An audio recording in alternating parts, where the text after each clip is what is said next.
Méthode s'interroge sur un racisme supposé de Didier Deschamps, le sélectionneur des Bleus qui n'a pas pris à l'Euro, vous le savez, Karim Benzema ou Hatem Ben Arfa. Je cite Cantona, Benzema est un grand joueur, Ben Arfa est un grand joueur, mais Deschamps, il a un nom très français. Peut-être qu'il est le seul en France à avoir un nom vraiment français. Personne dans sa famille n'est mélangé avec quelqu'un, vous savez. Alors carton rouge pour le King, où la question se pose. Vous en pensez quoi? On peut aussi tout pardonner à Eric parce que on l'aime bien, parce que c'est Eric. J'adore ce mec, mais là il va un peu loin quand c'est Jordan. En effet, même les fans sont déçus, très déçus et surpris par cette déclaration. Admet aussi Jean-Paul. Cantona a été exclu de l'équipe de France quand Deschamps était l'homme de confiance d'Aimé Jacquet. C'est qu'une petite vengeance 20 ans après sur François. Mais bien sûr, il n'y a pas de racisme en France et en 40 tous les Français étaient résistants. Allez, on enchaîne, Grince Rania. C'est vrai que quand t'as des joueurs de cette trempe, ne pas les prendre, soit t'es vraiment nul, soit t'es raciste, se dit Mouam. Mais enfin les faits, la présence de Rami invalide l'assertion de Canto sur Piane. Oui, admire Rami, il est suédois, demande Poncho. L'exception qui confirme la règle, il allait quand même pas rappeler le bœuf, répond Sabri, pour raconter n'importe quoi. Pour le coup, Deschamps, c'est le gars le plus pragmatique du monde, dit Mouri. Bah si t'es pragmatique, justement, tu prends Ben Arfa, insiste Sabri, ou alors Ben Arfa a toujours été insupportable et ingérable, et Benzema n'a rien à faire de l'équipe de France, on peut dire ça, dit Nicolas. Moi je dis vivement l'Euro, conclut Julien, que ça commence et qu'on se concentre sur le jeu, parce que là, ça va être long. Ça sera le 10 juin, le match d'ouverture de l'Euro. Vivement l'Euro. Alors, Elisabeth, il a peut-être vu juste Eric Cantona, non? Ouais, c'est le Dieudonné du pauvre, hein. Excusez-moi, mais alors vraiment, il en rate pas une. Bon, on savait très bien d'ailleurs, mais écoutez, je veux dire, il y a pas plus raciste sur le fond que certains antiracistes. Dans Black M, il ne voit qu'un noir.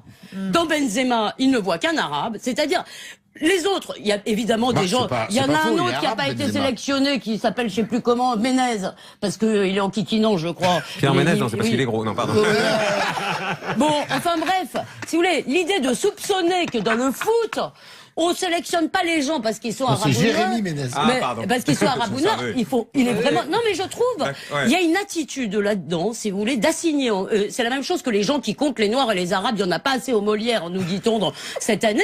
Mais non, mais il y a une attitude qui consiste à ne voir que ça.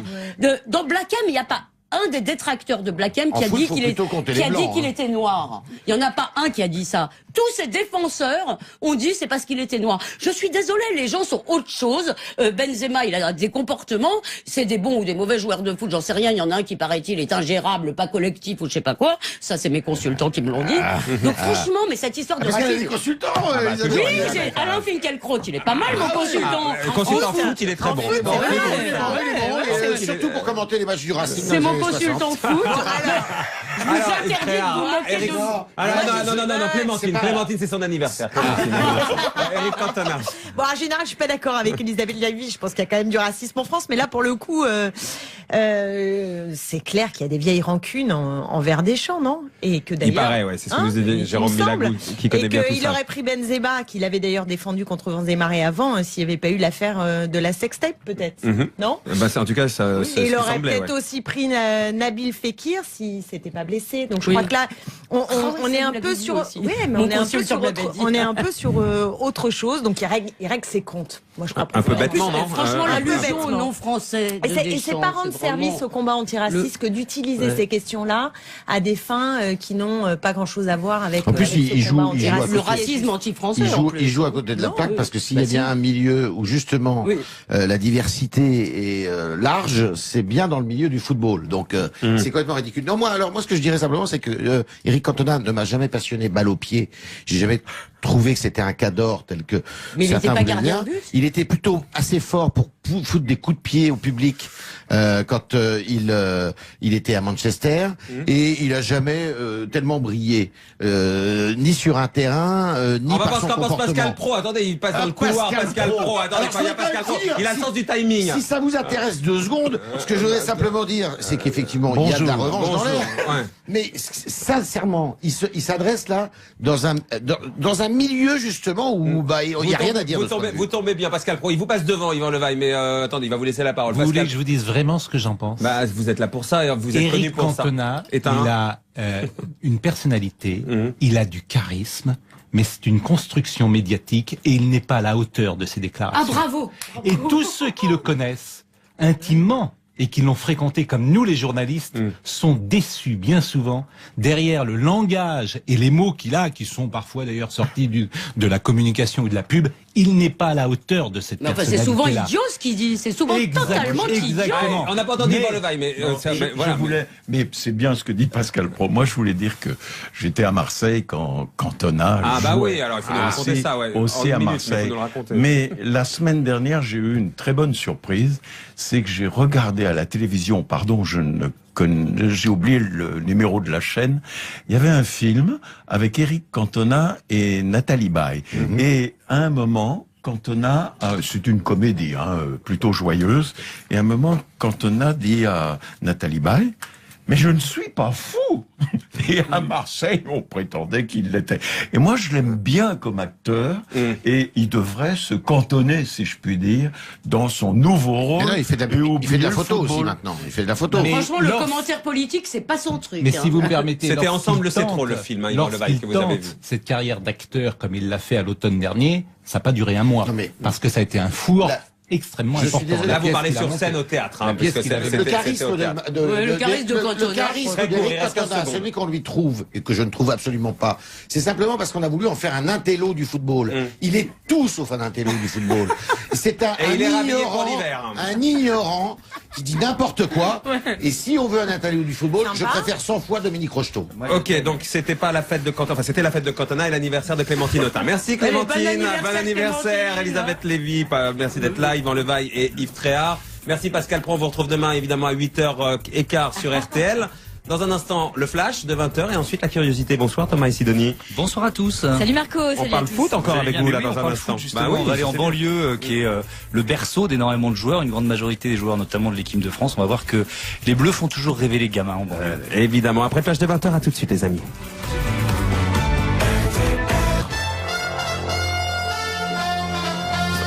Une vingtaine de blessés, dont 5 associatifs. Une bagarre générale a éclaté entre migrants à Calais cet après-midi. Julien Cellier. Bagarre à l'arme blanche, une distribution de nourriture a dégénéré. Franck Hanson, vous êtes sur place pour RTL, situation encore très tendue. Oui, effectivement, d'importants moyens de secours, des CRS et gendarmes mobiles ont été déployés dans ce campement de la jungle ici à Calais, d'où se dégage toujours une épaisse fumée noire.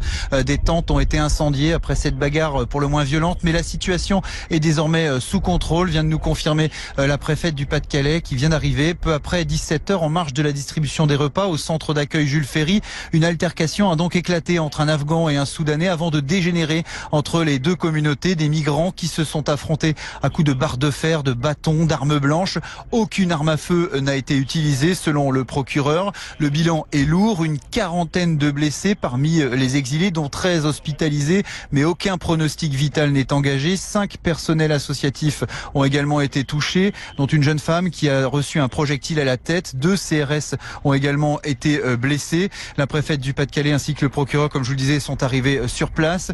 Cela reste une poudrière ici, me confiait un policier. Depuis qu'une partie du bidonville a été évacuée, les tensions restent vives entre migrants. On en recense encore entre 3500 et 4000 ici à Calais. À Calais donc pour RTL, Franck Hanson. Et puis au large de la Libye maintenant, nouveau naufrage de migrants aujourd'hui. D'après les survivants, il y aurait une centaine de victimes. La réponse de Myriam El Khomri, la ministre exclut ce soir de dénaturer sa loi. Pas question, dit-elle, de revenir sur la primauté de l'accord d'entreprise. Même tonalité chez Manuel Valls, le Premier ministre qui a toutefois évoqué ce matin la possibilité d'amélioration. En tout cas, le gouvernement fait face à une mobilisation en légère hausse. Entre 153 000 et 300 000 personnes ont défilé aujourd'hui dans toute la France. François Hollande n'a plus la majorité, a tonné Philippe Martinez, le leader de la CGT. Des cortèges encore pollués par les violences à Paris, Caen, Lyon, Bordeaux ou Nantes. 77 interpellations au total. Et pendant ce temps-là, 20% des stations-service restent en pénurie partielle ou totale, Julien. Puisque la grève continue dans les 8 raffineries du pays, 5 sont à l'arrêt ou au ralenti. D'ailleurs, non loin du site de Fos-sur-Mer, une voiture a forcé un barrage aujourd'hui. Un syndicaliste a été renversé. Il est ce soir entre la vie et la mort. Et puis la CGT veut aussi couper le courant. Baisse de production dans 10 des 19 centrales nucléaires. Pour autant, pas de problème d'approvisionnement pour l'instant. Et puis grève toujours ce soir à la SNCF. SNCF comptait 3 TGV sur 4 et 4 RER sur 5. Vivez Roland-Garros 2016 en direct sur RTL. Et des Bleus à la trappe, Julien. Abandon de Mahut, élimination de Mathieu, de Alice, de Robert. Tsonga, lui, s'est qualifié pour le 3e tour. Victoire en 5-7 contre Baghdatis après avoir été mené 2 manches à rien. Qualification aussi d'Alizé Cornet et Jean-Michel Rascol. Il reste une Française sur les cours. Effectivement, Kristina Mladenovic qui mène 1-7 à rien face à Timea Babos, la Hongroise. Et elle mène d'ailleurs 3-2 dans la 2e manche. Alizé Cornet s'est qualifiée, vous l'avez dit, mais on ne sait pas si c'est la joueuse courageuse qui a gagné ou la comédienne Alizé Cornet, parce que elle n'a pas arrêté de jouer la comédie entre les points. Elle boitait, elle pouvait à peine marcher, et puis dès que la balle était engagée, dès que l'échange était parti face à l'Allemande Maria, alors là ça courait dans tous les sens. Elle a fait venir 3-4 fois le kiné, et je peux vous dire que Maria, au moment de la balle de match, s'est effacée, a pas voulu lui serrer la main, et puis elle est revenue vers Cornet pour lui dire ça, tu le referas jamais parce que c'est vraiment pas digne d'une joueuse de tennis. Voilà, Alizé Cornet a gagné. Reste à savoir si effectivement il s'agissait de la joueuse courageuse ou de la comédienne. Jean-Michel Rascol, donc porte d'Auteuil pour RTL. Qui s'appelle je sais plus comment, Ménez, parce que il est en kikinant, je crois. Pierre Ménez, non, c'est parce qu'il est gros, non, pardon. Bon, enfin bref, si vous voulez, l'idée de soupçonner que dans le foot, on sélectionne pas les gens parce qu'ils sont arabes. C'est Jérémy Ménez. Parce qu'ils sont arabes ou non, il est vraiment. Non, mais je trouve, il y a une attitude là-dedans, si vous voulez, d'assigner. C'est la même chose que les gens qui comptent les Noirs et les Arabes. Il y en a pas assez au Molière, nous dit-on cette année. Mais non, mais il y a une attitude qui consiste à ne voir que ça. Dans Black M, il n'y a pas un des détracteurs de Black M qui a dit qu'il était noir. Il y en a pas un qui a dit ça. Tous ces défenseurs ont dit c'est parce qu'il était noir. Je suis désolée, les gens sont autre chose. Benzema, il a des comportements, c'est des bons ou des mauvais joueurs de foot, j'en sais rien. Il y en a un qui paraît-il est ingérable, pas collectif ou je sais pas quoi. Ça, c'est mes consultants qui me l'ont dit. Donc franchement, mais cette histoire de racisme. Parce qu'il y a des consultants. Oui, j'ai Alain Finkielkraut, il est pas mal mon consultant. Le consultant foot, il est très bon. Surtout pour commenter les matchs du Racing. C'est mon consultant foot. Je vous interdis de vous moquer de vous. Non, Clémentine, c'est son anniversaire. Eric Cantona. Bon, en général, je suis pas d'accord avec Elisabeth Lévy. Je pense qu'il y a quand même du racisme en France, mais là, pour le coup, c'est clair qu'il y a des vieilles rancunes envers Deschamps, non? Et que d'ailleurs. Il paraît, ouais, c'est ce que nous a dit Jérôme Milagou, qui connaît bien tout ça. Et qu'il aurait pris Benzema, qu'il avait d'ailleurs défendu contre Vents et Marées avant, s'il n'y avait pas eu l'affaire de la sextape, peut-être. Non? Bah, en tout cas, ça. Et il aurait peut-être aussi pris Nabil Fekir s'il s'était pas blessé. Donc je crois que là, on est un peu sur. Oui, mais on est un peu sur autre chose. Donc il règle ses comptes. Moi, je crois un peu bêtement, non? Franchement, l'allusion au nom français. Et c'est pas rendre service au combat antiraciste que d'utiliser ces questions-là à des fins qui n'ont pas grand-chose à voir avec. En plus, il joue le racisme anti-français. Il joue à côté de la plaque parce que s'il y a bien un milieu où justement la diversité est large, c'est bien dans le milieu du football. Donc c'est complètement ridicule. Non, moi, ce que je dirais simplement, c'est que Eric Cantona ne m'a jamais passionné balle au pied. J'ai jamais trouvé que c'était un cador tel que certains voulaient dire. Il était plutôt assez fort pour foutre des coups de pied au public quand il était à Manchester, et il a jamais tellement brillé ni sur un terrain ni par son comportement. Pascal Pro, attendez, il passe dans le couloir. Pascal Pro, attendez, il y a Pascal Pro, il a le sens du timing. Si ça vous intéresse 2 secondes, ce que je voudrais simplement dire, c'est qu'effectivement il y a de la revanche dans l'air. Mais sincèrement, il s'adresse là dans un milieu justement où il y a rien à dire. Vous tombez bien, Pascal Pro. Il vous passe devant, Yvan Levaille, mais attendez, il va vous laisser la parole. Vous voulez que je vous dise vraiment ce que j'en pense? Bah, vous êtes là pour ça, vous êtes connu pour ça. Eric Cantona, il a une personnalité, il a du charisme, mais c'est une construction médiatique et il n'est pas à la hauteur de ses déclarations. Ah, bravo! Et tous ceux qui le connaissent intimement et qui l'ont fréquenté comme nous les journalistes sont déçus bien souvent derrière le langage et les mots qu'il a, qui sont parfois d'ailleurs sortis de la communication ou de la pub. Il n'est pas à la hauteur de cette personnalité-là. C'est souvent idiot ce qu'il dit, c'est souvent totalement idiot. On n'a pas entendu Yvan Levaille, mais c'est bien ce que dit Pascal Pro. Moi, je voulais dire que j'étais à Marseille quand Cantona oui, alors il faut nous raconter ça, aussi à Marseille. Mais la semaine dernière, j'ai eu une très bonne surprise, c'est que j'ai regardé à la télévision, j'ai oublié le numéro de la chaîne. Il y avait un film avec Eric Cantona et Nathalie Baye. Et à un moment, Cantona, c'est une comédie plutôt joyeuse, et à un moment, Cantona dit à Nathalie Baye, Mais je ne suis pas fou. Et à Marseille, on prétendait qu'il l'était. Et moi, je l'aime bien comme acteur, et il devrait se cantonner, si je puis dire, dans son nouveau rôle. Là, il fait de la photo aussi maintenant. Il fait de la photo. Mais franchement, le commentaire politique, c'est pas son truc. Mais si vous me permettez, c'était Ensemble c'est trop le film, Yvan Levaille, que vous avez vu. Cette carrière d'acteur comme il l'a fait à l'automne dernier, ça n'a pas duré un mois, parce que ça a été un four. Extrêmement important. Désolé, là, vous parlez sur scène au théâtre. Hein, le charisme de Cantona, celui qu'on lui trouve, et que je ne trouve absolument pas, c'est simplement parce qu'on a voulu en faire un intello du football. Il est tout sauf un intello du football. C'est un ignorant qui dit n'importe quoi. Et si on veut un intello du football, je préfère 100 fois Dominique Rocheteau. Ok, donc c'était pas la fête de Cantona, enfin c'était la fête de Cantona et l'anniversaire de Clémentine Autain. Merci Clémentine, bon anniversaire Elisabeth Lévy, merci d'être là. Yvan Levaille et Yves Tréhard. Merci Pascal Praud, on vous retrouve demain évidemment à 8h15 sur RTL. Dans un instant, le flash de 20h et ensuite la curiosité. Bonsoir Thomas et Sidonie. Bonsoir à tous. Salut Marco. On parle foot encore avec vous là dans un instant. On va aller en banlieue qui est le berceau d'énormément de joueurs, une grande majorité des joueurs notamment de l'équipe de France. On va voir que les Bleus font toujours rêver les gamins en banlieue. Évidemment, après le flash de 20h, à tout de suite les amis.